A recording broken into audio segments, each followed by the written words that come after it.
Hey everyone, Raymond Pankern here, financial planner in Baton Rouge, Louisiana. In today's video, I'm going to share with you what I describe as the silent killer of wealth. Now, I run into a lot of people who are very conservative, who don't want to lose any value of their wealth, and so they tend to put money in checking accounts, money market accounts, CDs, because they like that their account doesn't lose any value. But for people who play it too safe, there's something called the silent killer of wealth that could impact their money. And so I'm going to share with you what that looks like and how that impacts you. So, what is the silent killer of wealth?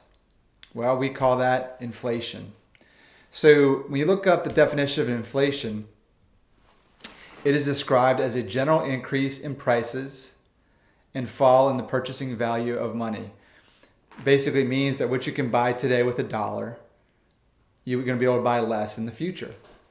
And so it's important to make sure that the money that you have is designed to grow, to outpace inflation, because what will end up happening is whatever money you have in the bank, if it's sitting there earning next to nothing, and if you look at checking accounts, money market accounts at the bank, interest rates are pretty low. So if you have it sitting there in the bank, over time, you're going to be able to buy less with those dollars. And so here's an interesting example of what the cost of living was like in 1978. So a brand new house would cost you about $55,000. Average income was $17,000 a year. If you're buying a new car, $5,500. If you're somebody that's renting, $260 per month. Or if you look, you go to Harvard, it's about $4,500 a year. Now think about it. We're now in the year 2018. What would it cost to buy a brand new home? You know, here in Louisiana, average home is anywhere from $200,000 to $300,000. Income, I mean, could you survive on an income of $17,000 a year? You know, buying a new car. Think about the last car that you purchased. What did you pay for it? It was probably a lot more than $5,500. Cost of college. I mean, if you look at that expense, you know, right now, you know, $18,000, $20,000 a year to go to college. This is not even factoring Harvard, which is probably a lot more. And so this is what inflation looks like.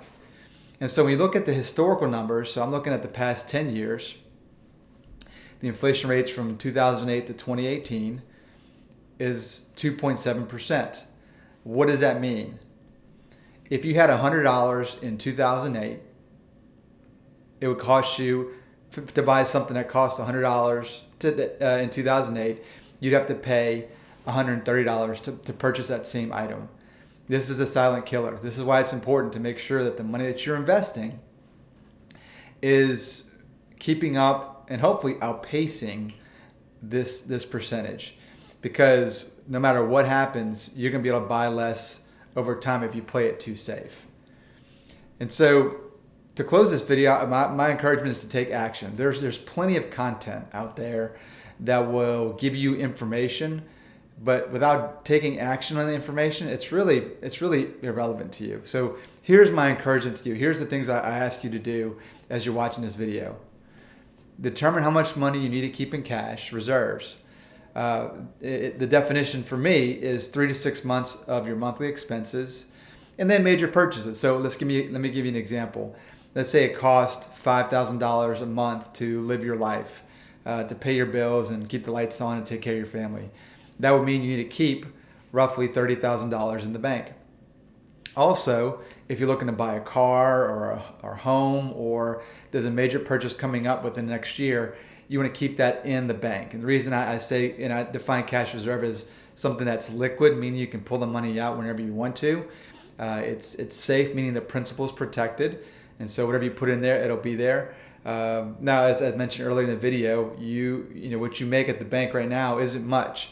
It's not much in interest earnings, and it's not keeping up with the inflation number of 2.7%.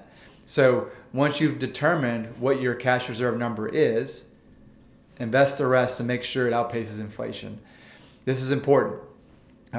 Keeping too much money in the bank is going to hurt the overall value of that money.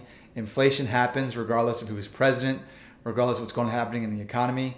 The cost of goods are going up every year. And so it's important to take action, and in doing that, you'll better position yourself to create wealth. So again, thank you for watching. My name is Ray Pankern. I'm a financial planner in Baton Rouge. If you need any information, want to learn about what we do here, or need some guidance on your situation, make sure to reach out to us. Thanks for watching.